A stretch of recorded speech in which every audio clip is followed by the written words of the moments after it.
Hello నమస్తే. నా close friend open heart surgery అయింది నా క్లోజ్ ఫ్రెండ్‌కి. అతను ఇంచుమించుగా 42 ఇయర్స్ ఉంటాయండి. సో, అతను ఆహ్, నాతో ఒక ఎక్స్‌పీరియన్స్ షేర్ చేసాడనమాట.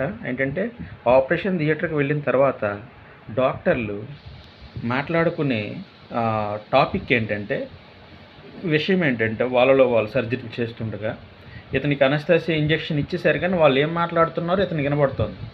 వాళ్ళు మాట్లాడేది ఏంటంటే నా ఫ్రెండ్ చెప్పాడు, స్మోకింగ్ వల్లే ఈ బ్లాకేజ్ వచ్చింది, స్మోకింగ్ వల్ల ఇక్కడ డ్యామేజ్ వచ్చింది, స్మోకింగ్ వల్ల ఇక్కడ ఇది వచ్చింది, స్మోకింగ్ వల్ల అక్కడ ఇది వచ్చింది అని చెప్పి అతను హార్ట్ విషయమై చర్చించుకుంటున్నారు లోపల థియేటర్లో ఉన్న డాక్టర్లు.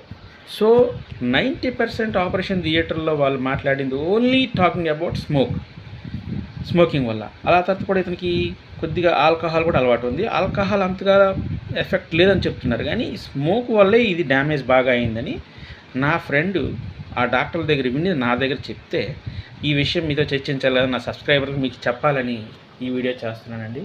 నమస్తే, జై హింద్.